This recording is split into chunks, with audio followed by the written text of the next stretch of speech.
Dottor Mann Menz per la Commissione. Well, good morning. This project, or these projects, in fact, have two parts. I'm going to explain a bit our part related to the DG Regio. In 2010, we discovered during assessing extension of ex-ISPA project, our ex-ISPA project in Sliven, that the city is using framework contracts for the construction. What is... Което всъщност много рядко се използва при строителството.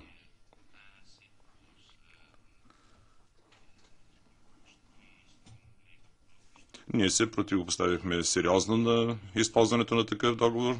При по-нататъчната оценка ние поискахме допълнителна информация за този конкретен търг за рамковия договор. Изпратихме всичката информация на Генерална дирекция Вътрешен пазар. Те направиха оценка на цялостния пакет и на 22 юни получихме документ, в който те ясно посочват, че тръжната процедура с такъв рамков договор не следва принципите на европейските обществени поръчки и има случай на изкривяване на конкуренцията поради няколко причини. След това, на 26 юни, комисията изпрати писмо на заместник министра на околната среда, където се посочва, че поради факта, че този рамков договор не е сключен правилно, трябва да се предприемат мерки и че също така няма да разрешим продължаване на този проект по ИСПА. В момента, както бе споменато, това е свързано и с други проекти в областта на регионалното развитие. Така че тази седмица, до края на седмицата, ще изпратим и хоризонтално писмо до министър Дончев, където ще искаме уверение, че в бъдеще всякакви такива рамкови договори и тръжни процедури ще бъдат провеждани много внимателно, за да не се допуска каквото и да е изкривяване на конкуренцията.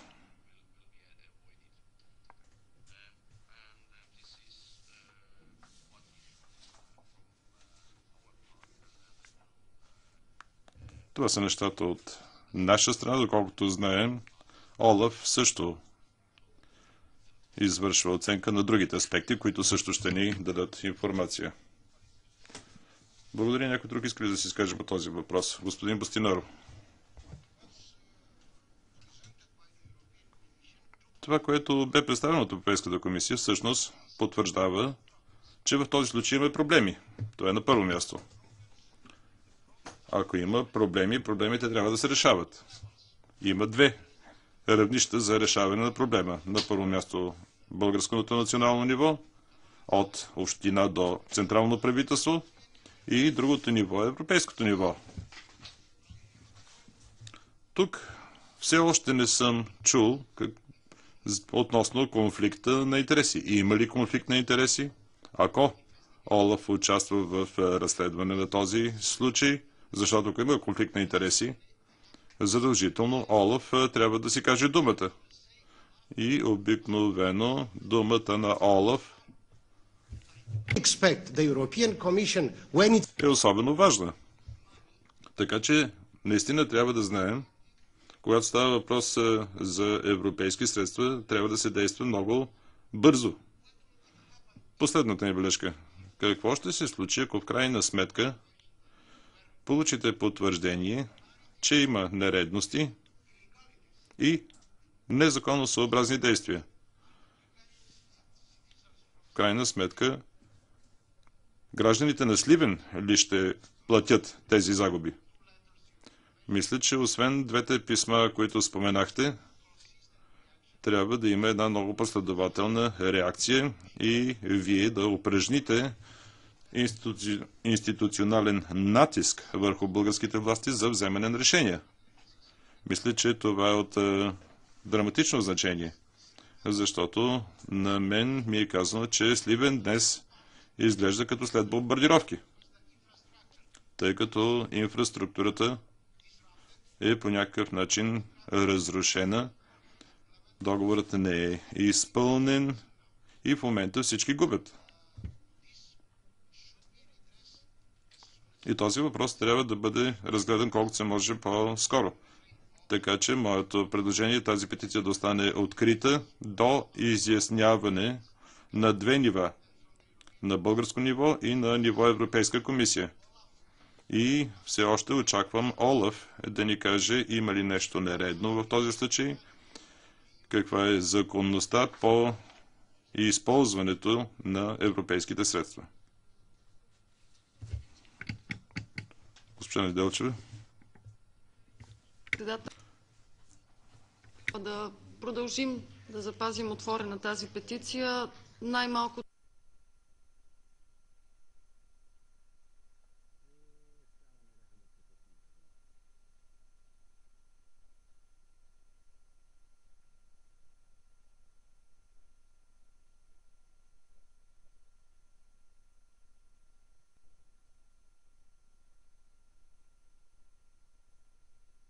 за да може на първо място артикулацията национални и европейски институции. Радвам се за това, което ни каза комисията, че ще продължи да имаме по-голяма информация, що се отнася до процедурата, която е следвана. Ние също ще се радваме Олаф да свърши коректно своята работа, за да имаме достоверна информация. От друга страна имаме националните институции. Те имат своята легитимност, имат своята суверенност. Аз бих искала също така да знаем в случая засягаща община Сливен, има ли проверки, които са правени от местните институции, от националните институции и какво са дали тези проверки, преди да се обърнем към европейските. Също така въпроса виждаме тук, че вторият, който можем да идентифицираме, е до синхронизацията между националното законодателство с обществените поръчки, които уважават всъщност европейските директиви. Дали става въпрос за директива 18, където са класически възложители, или за директива 17, където са секторни. Това са информации, които смятам, че трябва да имаме, за да можем да преценим доколко тази синхронизация се случва и къде биха могли да бъдат идентифицирани пропуски или проблеми. Имам и в тази връзка, доколкото разбрах, основният проблем е така нареченият рамков договор. По Закона за обществените поръчки в България имаме и друга форма, която е рамково споразумение. Бих искала да имаме повече информация. Рамков договор или рамково споразумение, каква е разликата в процедурите, това източник на конфликт ли е и какво е мнението от страна на петиционера, националните власти, от друга страна на европейските. Иначе изцяло се присъединявам към това, което беше казано. Нека имаме повече информация, нека разберем какво се случва, за да можем съответно по един по-неутрален и съвсем обективен начин да намерим решение на това, което интересува петиционера.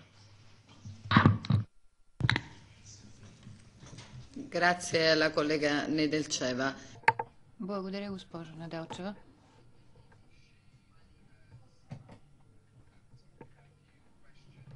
Зададахте въпроси. Не знае дали вносителя на петицията може да отговори на вашите въпроси.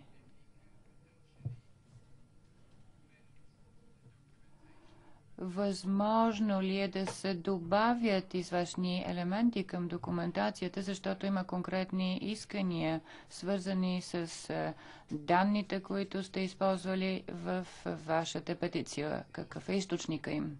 Така че ще бъде полезно в писмен вид да ни предоставите информация по този въпрос.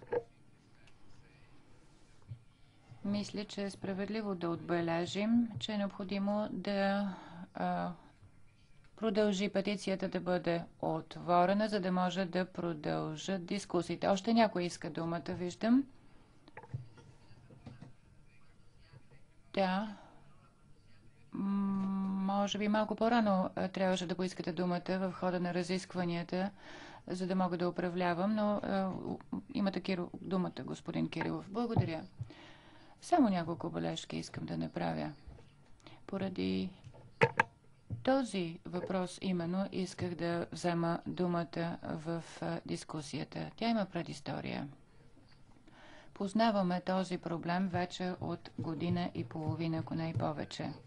Лично аз съм получавал много оплаквания, защото, както господин Пощинаро посочи, град Сливен и региона наистина прилича на град след бомбардировка. Вече година и половина нещата остават едни и същи, център е почти недостъпен. Това е голям проблем за гражданите на града. Разбира се, с всичко останало трябва да се заемем също, но аз посетих града след като комисията получи сигналите в края на миналата година и видях с очите си какво се случва там. Наистина невъзможно е да се придвижваш в града.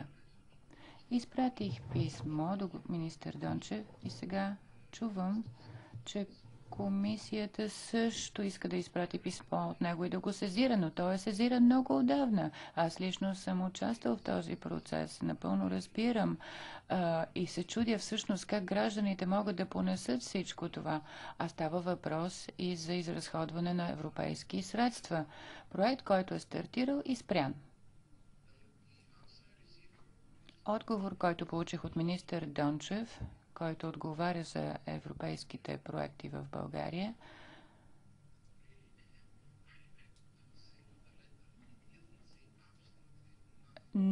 почти никакъв отговор не ми дава. Мога да ви предоставя това писмо, което означава, че на практика няма никаква защита. На високо ниво се оказва, че има хора, които покриват нещата. И дори днес нещата стоят по един и същи начин. Всичко е спряно вече 2 години по-късно. Обръщам се към комисията. В писмото до вас от 3 март се казва, че все още очакват да получат пълната документация относно рамковото споразумение. Като имаме предвид какво тегло теглят тези граждани вече 2 години, мисля, че комисията би трябвало да прояви по-голяма тревожност и грижа. Нищо не се е предвидило, така че просто една кореспонденция официална не е достатъчно. Искам да подчертая това. Зная, че има проблеми в България, особено в Министерството на околната среда и водите, но както ви казах, всичко се покрива на високо ниво. Как можете да търпите това в продължение на повече от 2 години? Граждани в един град да страдат по този начин. Защо не отидете да посетите това място?